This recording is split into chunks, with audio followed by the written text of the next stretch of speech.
Coming up on this Thursday edition of Daybreak, the Korean victims of the Japanese military's wartime sexual slavery mark the 22nd anniversary of holding weekly rallies in Seoul. The women continue to demand a sincere apology from Japan. Despite strong objections from Korea and China, Japanese Prime Minister Shinzo Abe says visiting the controversial Yasukuni war shrine, where the country's war dead, including convicted war criminals, are remembered, is part of his role and responsibility as Prime Minister. Plus, the surge of polar temperatures across North America is making its way down to the southern United States, causing mercury levels to dip far below seasonal norms.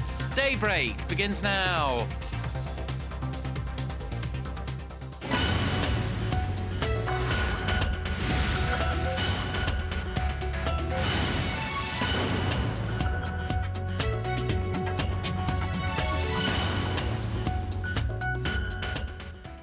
You're watching Daybreak on Thursday, January 9th. I'm Choi Yu-sun in Seoul.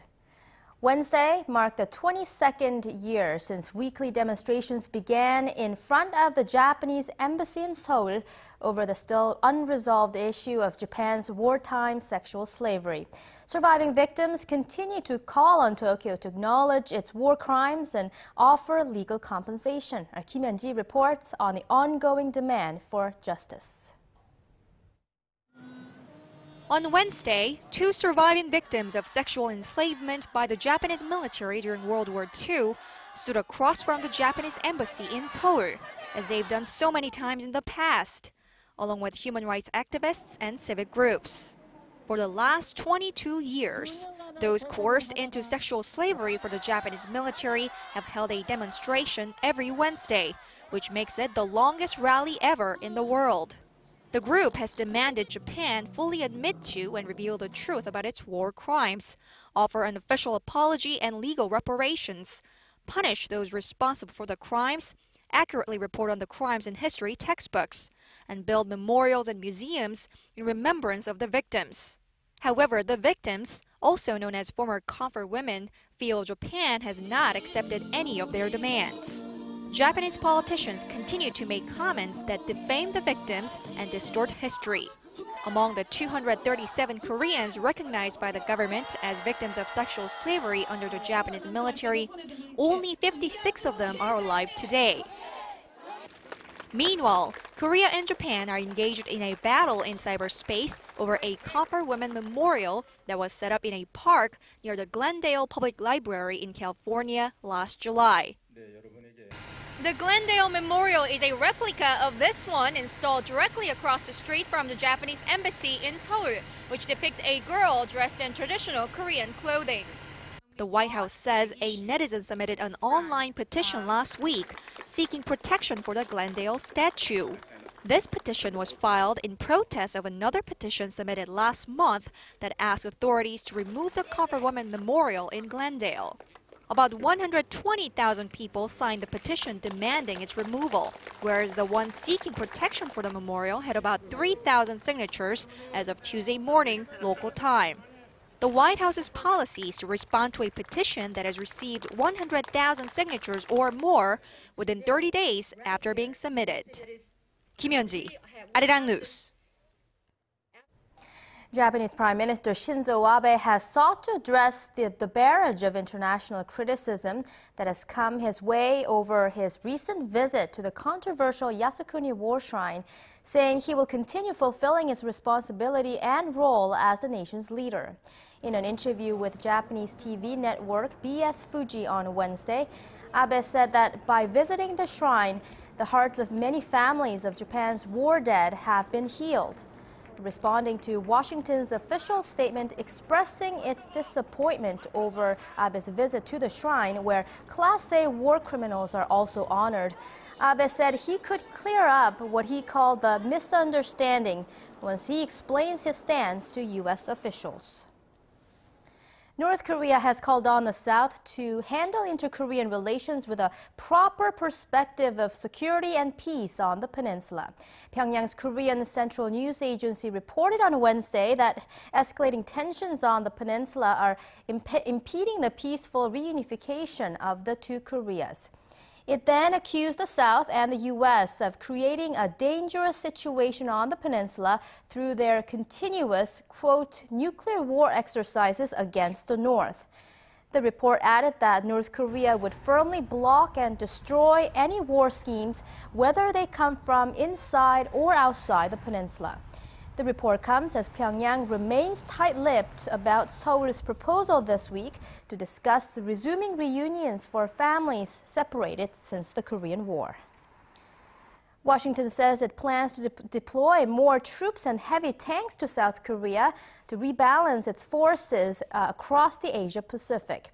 800 additional troops, along with extra battle tanks and vehicles, will start a 9-month deployment on February 1st in Gyeonggi-do province, just south of the demilitarized zone separating the two Koreas. The U.S. already has roughly 28,000 troops stationed in Korea. The move comes at a time of heightened tensions on the peninsula after last month's execution of Chang Song-taek, the once powerful uncle of North Korean leader Kim Jong-un.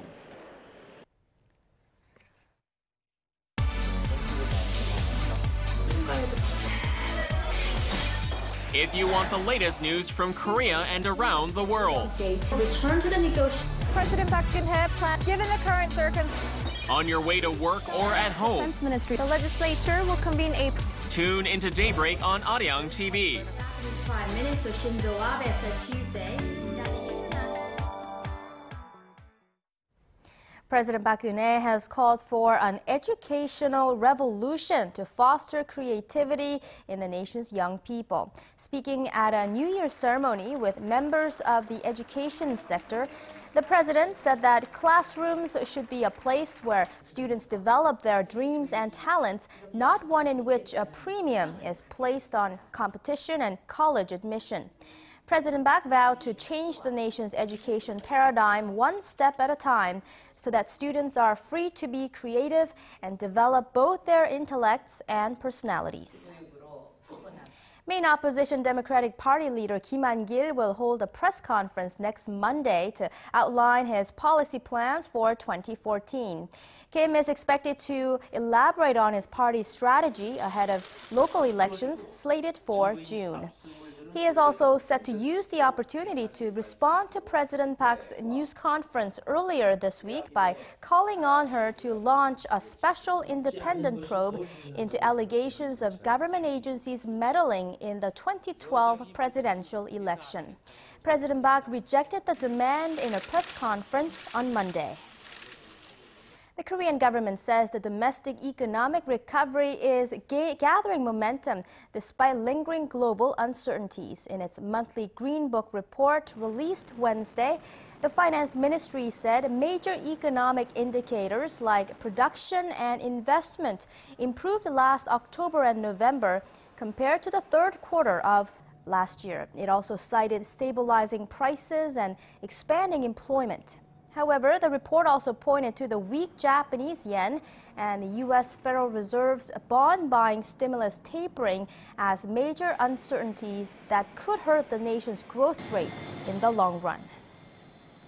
And over now to Korea's boom in the medical tourism industry. The health tourism surplus topped $100 million for the first time ever last year, thanks largely to increased spending by overseas travelers seeking healthcare and medical services in the country. The Bank of Korea says that the country's income from medical tourism was $187 million in the first 11 months of last year, growing more than 35% from the same period in 2012. During the same period, however, Koreans' overseas spending on medical tourism decreased by more than 11%. Korea saw its first surplus in the medical tourism industry in 2011. Taking you now to Las Vegas, where the Consumer Electronics Show, one of the world's biggest technology events, is currently taking place. Every single company hopes their gadget is going to be the next big thing, and this year some of the world's biggest automakers are going in big. Our Myungbo has more. By embracing smartphone and mobile computing technologies, automakers are beginning to blur the line between our digital and driving lives. BMW made a splash at the opening day of this year's Consumer Electronics Show in Las Vegas by demonstrating a way to control its new i3 electric car using Samsung's Galaxy Gear smartwatch and Bluetooth wireless technology. Using Samsung's Galaxy Gear, you can remotely control the car's temperature, recharge the car battery, and operate the door locks. Mercedes-Benz, not to be outdone, is using the Pebble smartwatch to show off a new way to check up on vehicle conditions. We see the total mileage, we see the tire pressure, so you have full information of your vehicle on your watch. Audi teamed up with Google to bring Android to cars. An Android tablet was designed to provide in-car entertainment such as music and streaming videos. The owner can also search for apps in the Google Play Store. This year's CES is proving that more and more automakers are rushing to make sure there is no disconnect between the gadgets we use each and every day and the vehicles that get us where we're going. Myungbo, Arirang News. Extreme cold weather in North America and blistering heat waves in South America have been making headlines over the last few days with record-breaking conditions on either end of the temperature scale. Our Kim Ji-yeon has the details. Some cities like Milwaukee, St. Louis, and Chicago experienced sensory temperatures that dipped to below minus 50 degrees. Around 14 counties in the state of New York declared a state of emergency due to the frigid conditions, closing schools and airports. More than 500 passengers taking regular train services in Chicago were left stranded in their compartments for 14 hours when the trains they were traveling in got stuck in ice and snow. Experts attribute the rush of cold air due to something called a distorted polar vortex, which is a circulation of strong upper-level winds that normally surround the northern pole in a counterclockwise direction. Normally, a polar low-pressure system keeps the bitter cold air locked in the Arctic regions of the northern hemisphere, but this can become distorted and dip further south, which is what much of the United States is experiencing. But it's a different story on the southern part of the hemisphere, where high pressure is bringing in the heat from the equator, which is leading to extremely hot weather conditions. In the northern part of Argentina, the mercury level shot up to 50 degrees, the highest in the region in a century. At least 10 people have died due to the extreme heat wave there. Some researchers say the Arctic air mass that the U.S. is experiencing could be related to global warming because it coincides with the unusually high temperatures in other regions that are usually cold at this time of the year. Because we've got this very strong westerly jet stream blowing across the UK, it's tending to draw a lot of warm air up from the Mediterranean, also from further afield, such as the tropical Atlantic. So lots of warm air moving up across Spain, into Italy, and into parts of southeastern Europe. The U.S. National Weather Service says it expects this Arctic air mass to continue until Friday. Kim Ji-yeon, Arirang News. 2013 marked a major step forward in space exploration for countries like China, India, and Japan. With competition in the global aerospace industry heating up, Korea is planning to launch its own mission to the moon by 2020. Our Paul Lee reports on how Asia is taking a leading role in the next generation of space missions. This past December, China's first lunar lander safely touched down on the moon's surface, along with its companion rover. This successful space mission makes China the third country to complete a soft landing on the moon after the United States and Russia. China plans to return to the moon to build a manned base there by 2030. India has also been advancing its space program. Its first mission to Mars successfully left Earth's orbit last month. The satellite is expected to reach the red planet by mid-September, and India's space agency plans to launch 58 additional space missions over the next 4 years. Not to be left behind, NASA says it's planning to build a permanent base on the moon by 2025 and also send astronauts to nearby asteroids. In addition, NASA is planning a human mission to the vicinity of the moon to cislunar space, probably early in the next decade. And this will be very exciting as well, because not only will we be visiting the area near the moon, but we will be taking a piece of an asteroid and bringing it back there to show that we can use resources not just from the moon, but also from asteroids.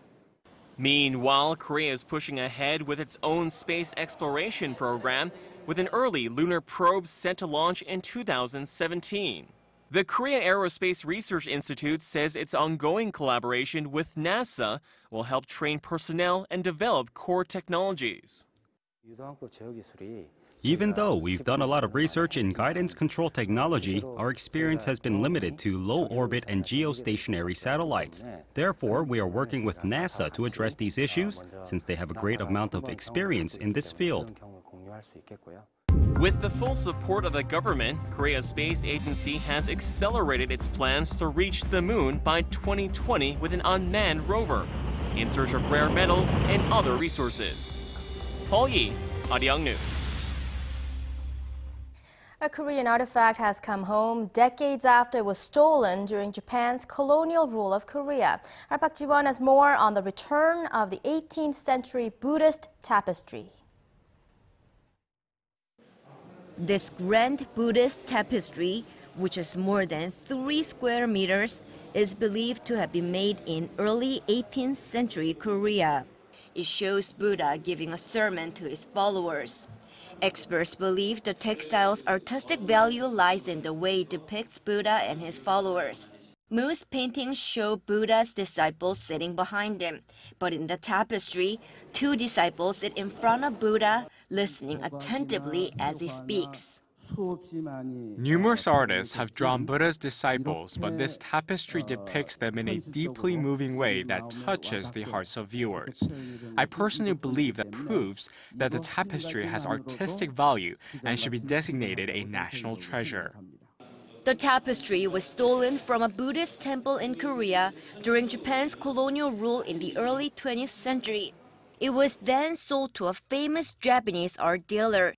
Later, it was auctioned in New York in 1944 and sold for $450 to a museum in Virginia. The tapestry had been rolled up in a storeroom for some 40 years until the museum turned it over to the Overseas Korean Cultural Heritage Foundation last month. It is currently housed at the National Museum of Korea. The tapestry is one of the many artworks that were taken or stolen during Japan's 35-year colonial rule over the peninsula in the early 20th century. Park Ji-won, Arirang News.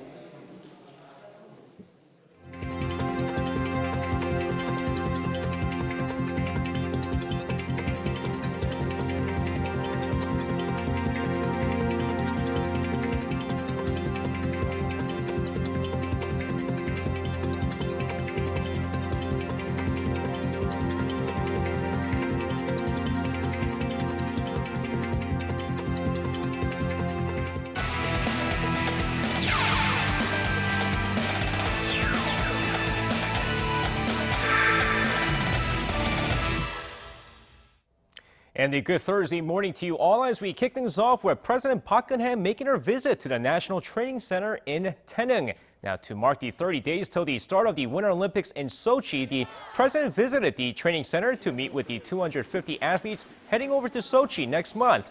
As a way of boosting their morals before the Olympics, President Park Geunhye spoke with athletes like figure skater Kim Yeon-ah and speed skater Lee Sang-hwa. She stated that she hopes that their hard work will pay off at the Winter Games and will be cheering them on. And moving on with the World Cup in Brazil, less than 6 months away, manager Myungbo will be meeting up with PSV's Park Jisung one last time to talk about a possible return to the national team. While it's known by practically everyone that Park Jisung retired from the national team, no one's really heard it from Park Jisung himself.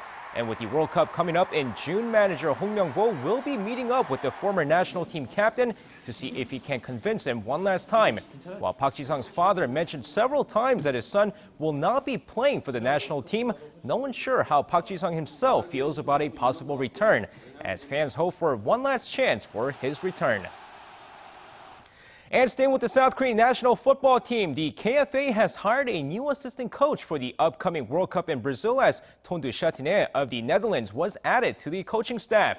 The former assistant for Anzi in the Russian Premier League has been added to the coaching staff to assist manager Myungbo lead the Taeguk Warriors in Brazil. With manager Myungbo stating that a foreign assistant coach is needed to change up the team's style of football, it was widely speculated that a Dutch coach would be signed. And now moving on to some Wednesday night's KBL action, the Goyang Orions pulled off a win against the Seoul Samsung Thunders with a final score of 78-72. We won an exciting game between the KT Sonic Boom and the LG Sakers, so let's take a look at the highlights. Now going into the game here, first quarter, KT led by Oh Young-jun's 9 points in the quarter, take a 23-16 lead before going into halftime with a comfortable 42-35 lead. By the third quarter of the game, Davon Jefferson tears it up, scoring 24 points in the quarter as LG rallies back to take a slim 66-65 lead going into the fourth quarter. Just a back-and-forth game from there on, but with Cho Sung-min's clutch three and free throw, the KT Sonic Boom rallied to take this game 87-85, with Cho Sung-min finishing off with 26 points in the game. And finishing things off with some Wednesday night's VLeague action, the struggling Hyundai Hill State pulled off an epic 5-set win over Daejeon KGC in the Women's League to escape last place. Meanwhile, another last-place team looking to move out of their spot as Kepco Vicstorm took on the Samsung Hwajae Blue Fangs. And of course, going into the game here, Leo Martinez puts up 12 points just in the first set, with Kepco committing 6 serve errors as Blue Fangs take the first set 25-22. Now serve errors continue for the Vicstorm as it turns out to be the difference maker here as the Blue Fangs take the next 2 sets 25-20 and 25-16, taking this match 3-0. And with the win, the Samsung Hwajae Blue Fangs return to first place. And that's going to wrap it up for me. This has been SJ. Have a great rest of the day and see you guys again for your sports needs.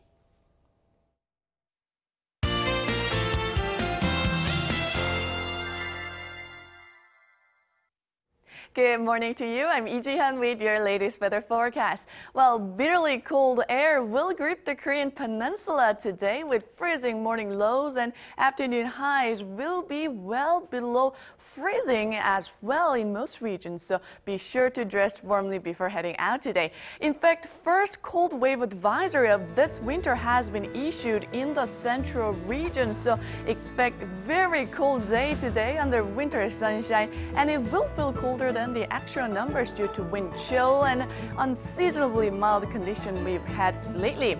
Now the coldest morning of this winter is on the horizon tomorrow, so we'll wake up to morning low of -10, so keep that thick heavy coat with you till tomorrow, and the freezing temperature should ease up this weekend, but temperature will be staying in the freezing side throughout next week, so please keep that in mind. And today we'll have very cold temperatures, so let's take a closer look at this number.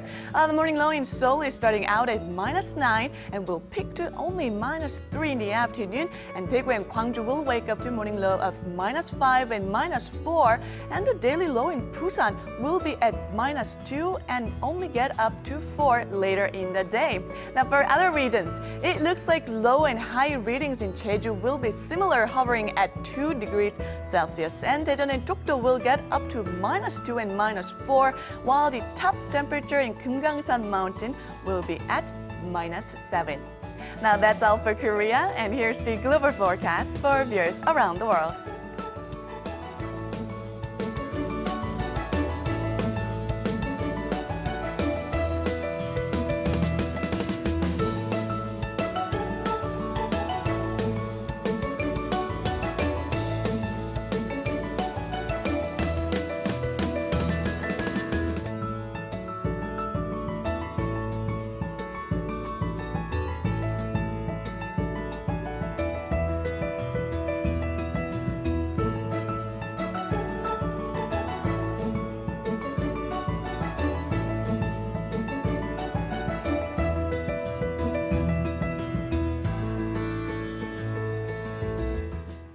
That's all from me at this hour. Enjoy your morning commute and hope you have a wonderful day.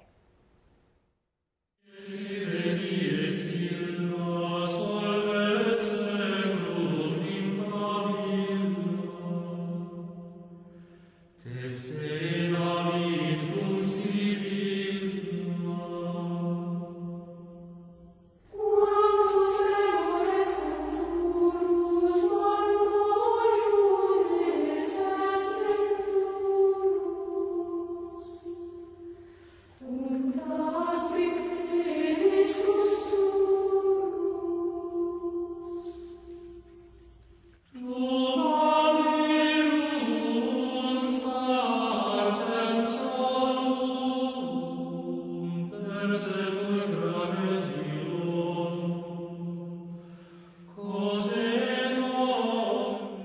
And those are the stories we have for you this hour. Thank you for being with us.